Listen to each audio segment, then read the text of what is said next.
लक्ष्मणजींना ही खबर कळली, ही वार्ता कळली। लक्ष्मणजीच्या तळपायाच्या मस्तकाला गेले।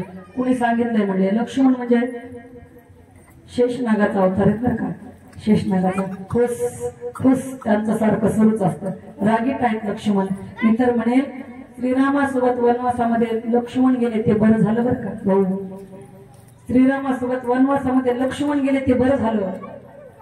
एक शांत आणि एक रागीट। जर भरत गेले असते ना फार अवघड झालं असतं बरं का, फार अवघड झालं असतं। वर्णन आहे पुढं बघा।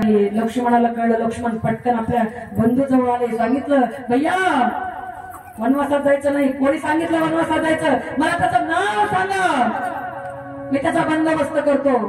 प्रभू म्हणू लागले अरे आईचा बंदोबस्त करणार तू? आपल्या तातश्रींचा बंदोबस्त करणार तू? त्यांना धडा शिकवणार तू? त्यांनीच सांगितले आपण म्हणजे मला वनवासात जायचं। आईने आणि आपल्या वडिलांनी सांगितलंय। त्यांचा बदला घेणारच का तू? शांत केलं आणि लक्ष्मणजी सुद्धा हट्ट करू लागले मी सुद्धा वनवासात येणार।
त्या ठिकाणी असणारे लक्ष्मणजी आले जवळ आणि विचारू लागले कोणी सांगितलं? सांगितलं प्रभूने की आपल्याला आपल्याच माणसासोबत वैर करता येत नसतं। आणि ऐका बाहेरच्या शत्रूला मारता येतं बरं का आपल्याला, बाहेरच्या शत्रूला आपल्याला संपवता येतं, पण जे आपलेच माणसं आपले शत्रू झाले तर त्यांना मात्र काहीच करता येत नाही। आपलेच माणसं आपल्याला घालून पाडून बोलू लागले आपण काहीच करू शकत नाही। आपलेच माणसं आपल्याला त्रास देऊ लागले आपण काहीच करू शकत नाही। आणि सांगू का तुम्हाला बाहेरच्या लोकांपेक्षा घरातलेच माणसं जास्त त्रास देतात, जे आपले असतात ते जास्त त्रास देतात बरं का। अहो लांबचा माणूस, बाहेरचा माणूस, अनोळखी माणूस लाथ लागली तर तो आपल्या पाया पडतो, पाया। पण आपल्या घरातल्या माणसांना जर आपल्याला लाथ मारली, लाथ त्याच्याकडून चुकून जरी लागली ते फक्त असं करतात आई मारली। पण बाहेरचे माणसं नमून आपलं दर्शन घेतात। लाथ लागली बरं का, सॉरी बरं का। आपले आणि जेवढे आपले त्रास देतात ना तेवढे बाहेरचे देऊ शकत नाहीत। जेवढे घरातले त्रास देतात तेवढे बाहेरचे देऊ शकत नाहीत, कारण बाहेरच्यांना माहित नसतं यांची दुखती नस कोणती। तर घरातले जास्त त्रास देतात। प्रत्येकाला आपापले अनुभव असतात वेगवेगळे। घरातल्यांपेक्षा आणखी एक गोष्ट भावकीतले जास्त त्रास देतात। तसं आपले पाहुणे रावळे कमी त्रास देतील आपल्याला, भावकीतले जास्त देतात। भावकी जवळ असते बघा, पाहुणे रावळे सुद्धा त्रास देतात, पण आपल्याला आपली ज्यांच्याशी ओळखच नाही ते आपल्याला त्रास देतात का? कधी देतात त्रास? कधी नाही ना। अनोळखी माणसं आपल्याला कधीच त्रास देत नाहीत। त्रास तेच देतात जे आपले असतात। बघा श्रीरामांनी लक्ष्मणजींना समजावून सांगितलं की तुम्ही आपल्या माणसाला काहीच करू शकत नाही। प्रभूने सांगितलं लक्ष्मणा मी आणि सीता वनवासात जाणार आहोत। लक्ष्मण भैया म्हणाले नाही ना दादा मी सुद्धा तुमच्यासोबत येणार।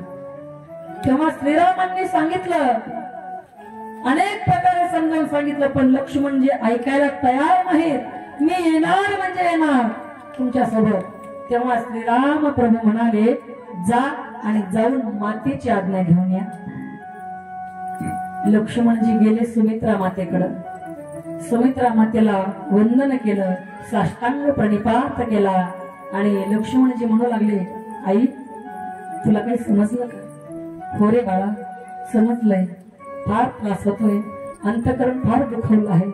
मग आई आणखी एक गोष्ट ऐक ना, हा तुझा लक्ष्मण सुद्धा आपल्या दादासोबत आणि बहिणीसोबत वनात जाणार आहे आणि हे विचारण्यासाठी मी तुझ्याकडे आलोय, तुझी आज्ञा घेण्यासाठी तुझ्याकडे आलोय. सुमित्रा माता म्हणते, बाळा हे विचारण्यासाठी माझ्याकडे आलास? हो माते, हे विचारण्यासाठी तुझ्याकडे आलोय. आणि घड घड घड घड सुमित्रा माता रडू लागली. लक्ष्मणजी विचारतात, आई मी दादा आणि वहिनी सोबत वनवासात जाणार म्हणून तू रडतेस का ग आई? तेव्हा सुमित्रा माता म्हणते, नाही बाळा, तू दादा सोबत आणि वहिनी सोबत वनवासात जाणार आहेस म्हणून रडत नाही, तर तू माझी आज्ञा मागण्यासाठी आलास ना म्हणून मला रडू आलंय. तू जर मला न विचारता गेला असतास ना तर मी गर्वानं छाती फुगून या अयोध्येतल्या लोकांना सांगितलं असतं, पहा माझा मुलगा मला न विचारता आपल्या भावासाठी आणि बहिणीसाठी वनात गेलाय. हे छाती फुगून मला सांगता आला असतं, पण तू माझी आज्ञा मागायला आलास ना तर म्हणून मला रडू आलं की माझ्या मुलाला दादाच्या आणि वहिनीच्या सोबत जाण्यासाठी आईची परवानगी घ्यावी लागली म्हणून मला रडू आले. बघा ना काय माय असेल हो, काय माय असेल. तेव्हा सुमित्रा माता सांगते, बाळा तू जाणार आहेस ना दादा सोबत वहिनी सोबत वनवासामध्ये, ऐक माझ्या 4 गोष्टी ऐकून ठेव. आपल्या दादाला कधी कधी दुखू नकोस बर का. राजा आलास ना माझ्याकडे आज्ञा घ्यायला तर ऐक 4 गोष्टी. आपल्या दादाला दुखू नकोस कधी, आपल्या बहिणीला उलट बोलू नकोस. आणि एक ऐक, त्यांना कुठलाच कसलाच त्रास वनात होणार नाही याची काळजी तुला घ्यायची, सुमित्रा माता सांगते लक्ष्मणजीला. आणि एक गोष्ट बोलल्या, लक्ष्मणा स्वप्नात सुद्धा श्रीरामाच्या विरोधात तू जाऊ नकोस. लक्ष्मणजी विचारतात आईला, आई स्वप्न कधी पडतं ग, सांग ना मला. आई म्हणाली, बाळा जेव्हा पोटभर जेवण केलं ना तेव्हा रात्री झोप लागते आणि झोप लागल्यावर स्वप्न पडतं. लक्ष्मणजी म्हणू लागले, आई ऐक, रात्री झोपल्यानंतर स्वप्न पडतं, पोटभर जेवण केल्यानंतर झोप लागते ना आणि झोपीत स्वप्न पडते. हा लक्ष्मण शपथ घेतोय, मी 14 वर्ष वनामध्ये अन्नच सेवन करणार नाही आणि अन्न सेवन केलं नाही तर मला झोप येणार नाही आणि मी जर झोपलोच नाही तर स्वप्न पडण्याचा काही प्रश्नच नाही. हे बंधू प्रेम आहे रामायणामधलं, हे बंधू प्रेम आहे. आई मग मी झोपलोच नाही आणि मला स्वप्नच नाही पडलं तर रामाच्या विरोधात उभं राहण्याची काही विषयच उरत नाही ना. आईला वाटलं कृतकृत्य झाले, या बाळाला मी प्रभु के चरणार प्रभु के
आणि प्रभू श्रीराम सीता मैया आणि लक्ष्मण भैया तिघेही वनात निघालेले आहेत. सोबत सुमंत आहेत, प्रधान आहेत. रथामध्ये बसून राम सीता लक्ष्मण वनात निघाले. संपूर्ण अयोध्या भगवान श्रीरामांच्या मागे मागे चालते बरं का. संपूर्ण अयोध्यावासी घळ घळ घळ घळ रडू लागले. जशी एखाद्या पर्वतावरून नदी उगम पावावी अगदी तसे संपूर्ण अयोध्यावासी रडू लागलेले आहेत.